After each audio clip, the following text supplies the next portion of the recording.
benarnya wahyu, ya saya sebisa mungkin dengan logika yang saya bisa pahami, dengan yang tadi Anda sendiri sudah toleran mau akui, itulah definisi kebenaran, yaitu persesuaian antara pernyataan dan kenyataan. Dan saya sudah buktikan, baru 2 ayat saja saya buktikan, belum lagi ayat-ayat lain yang sangat spektakuler, yang merupakan penguasaan kepada dimensi ruang dan waktu. Itu lebih jauh lagi penjelasannya, tapi ini yang sangat faktual saja lah, yang semuanya kita itu berasal dari begini gitu loh, gitu. Apa ada yang bisa menerangkan kepada saya yang dijelaskan Quran tadi nggak sesuai dengan fakta? Ada yang bisa tunjuk tangan atau membantahnya? Nah kalau tidak ada, kan harusnya jujur bersaksi, asyhadu alla ilaha illallah wa asyhadu anna muhammadar rasulullah. Itu maksudnya misi dakwah Islam itu jelas gitu ya. Kamu lihat, kamu saksikan nggak? Itu artinya syahadat, mensaksikan. Saksikanlah betul, memang betul ini semua kekuasaannya Allah, bukan yang lain-lain. Bukannya business my father tadi katanya ya. Dalam konteks itu ya. Kita nggak tahu menahu. Bapak Roland, bapak saya, habis bisnisnya selesai kan enak aja ngorok tidur itu. Kemudian ibu kita tiba-tiba menjadi membesar perutnya, itulah orang tua kita jadi pembesar ya. Jadi bapak kita itu sesungguhnya pembesar ya. Maksud membesarkan perut ibu kita ya. Jadi kita lahir sesuai dengan Quran tadi. Itu aja dulu, nanti kalau kurang jelas saya bikin jelas lagi. Bapak sekalian, Bapak Ibu sekalian, tadi Pak Haji Abdullah Wasian masih sedikit ngomongnya, ya. Saya minta Pak Abdullah Wasian giliran dari pihak Muslim untuk barangkali menanyakan atau menanggapi, Pak. Assalamualaikum warahmatullahi wabarakatuh. Waalaikumsalam.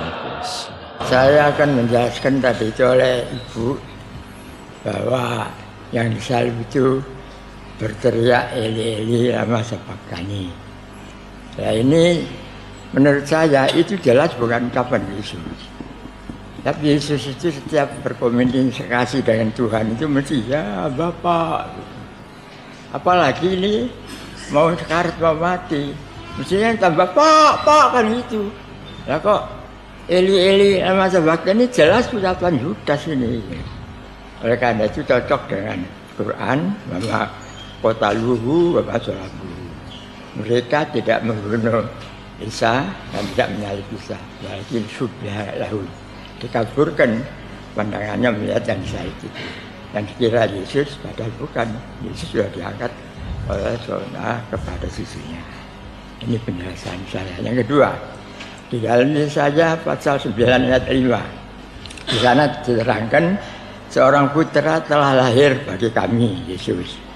Seorang putra telah lahir bagi, ya tadi itu ya, tanda jabatan semuanya di sini boleh. Dia disebut penasehat yang ajaib boleh. Dia disebut Allah yang perkasa, tidak betul. Yesus kok disebut Allah yang perkasa, tidak betul itu. Nah, kalau disebut Yesus adalah anak sih bisa diterima oleh bahasa, tapi kalau Yesus disebut Allah yang perkasa tidak bisa. Kemudian dia disebut Bapak yang kekal. Bapak itu hanya Allah. Kok ini Yesus Bapak? Betul.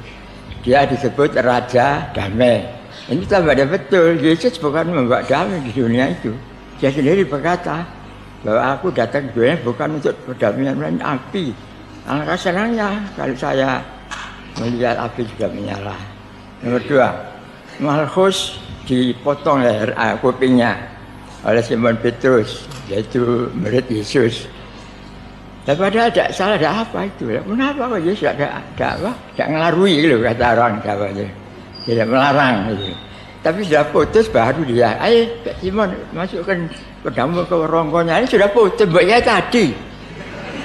Gitu. Jadi tidak betul Pak Yesus disebut ada damai, tidak betul.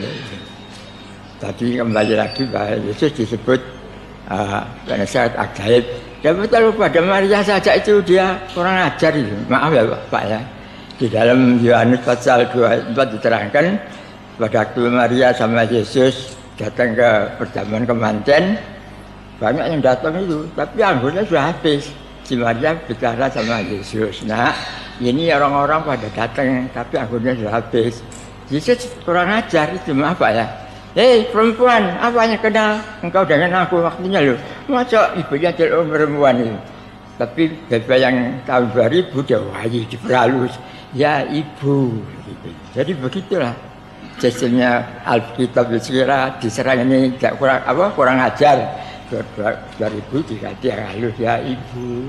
Apa yang kena engkau mengenai aku waktunya belum sampai. Ya, ini supaya saudara-saudara jangan dianggap saya apanya, hanya amar tak ma'ruf nahi munkar menurut Yeskiel pasal 3 ayat 18 dan 19. Terima kasih Pak. Assalamualaikum warahmatullahi wabarakatuh. Assalamualaikum warahmatullahi wabarakatuh. Lanjut lagi. Alhamdulillah wassalatu wassalamu ala rasulillah wala hawla wala quwata illa billah. Kalau tadi Pak Egi berbicara tentang masalah Al-Quran, saya akan berbicara masalah Alkitab. Saya akan membuktikan bahwa Alkitab itu tidak benar. Tidak benar. Banyak distorsi. Di dalam The Five Gospels yang kita sudah bedah di Jakarta, itu dikatakan 82% of the words ascribed to Jesus were not actually spoken by him. Itu dikatakan oleh mereka hasil seminar itu. 82% kata-kata yang disinyalir sebagai kata-kata Yesus itu sebenarnya tidak pernah diucapkan oleh Yesus. Nah, mari kita uji apa benar bahwa Alkitab yang menjadi landasan iman Kristiani ini tidak benar, bahkan tidak baik ya. Jadi secara logika maupun secara etika tidak bisa dipertanggungjawabkan. Oke, saya akan buktikan.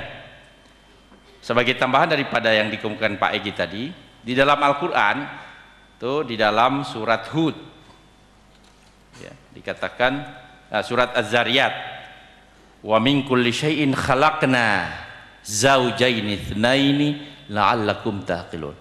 Dan segala sesuatu kami jadikan dari yang berpasang-pasangan. Itu banyak sekali ayat-ayatnya begitu. Dan itu ternyata sudah dibuktikan secara ilmiah melalui penelitian-penelitian fisika maupun biologi bahwa memang alam ini disusun oleh Allah dari yang berpasang-pasangan. Pasangan proton dan elektron yang bermuatan listrik positif dan negatif. Kemudian pasangan-pasangan maskulin dan feminin di kalangan dunia hewan dan tumbuh-tumbuhan dan manusia, itu semuanya sudah terbukti. Di lain pihak, kita bisa membuktikan bahwa banyak pernyataan-pernyataan di dalam Alkitab yang sama sekali tidak terbukti di dalam satu kenyataan. Yang pertama, saya akan ambil contoh di dalam Perjanjian Lama dulu. Kitab Kejadian. Pada mulanya Allah menciptakan langit dan bumi. Bumi belum berbentuk dan kosong.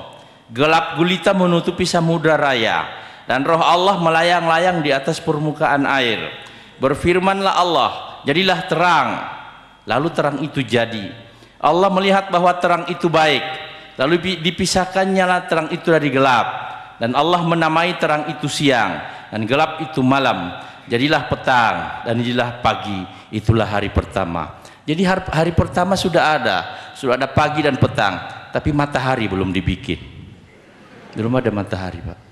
Entah bagaimana proses pagi dan petangnya, wallahu a'lam. Ya, tetapi jelas ayatnya demikian. Yang berikut, berfirmanlah Allah, jadilah cakrawala di tengah-tengah segala air untuk memisahkan air dari air. Maka Allah menjadikan cakrawala dan ia memisahkan air yang ada di bawah cakrawala itu dari air yang ada di atasnya. Dan jadilah demikian. Lalu Allah menamai cakrawala itu langit. Jadilah petang dan jadilah pagi. Itulah hari kedua. Sampai hari kedua matahari belum nongol, Pak. Yang berikut, berfirmanlah Allah, hendaklah segala air yang di bawah langit berkumpul pada satu tempat hingga kelihatan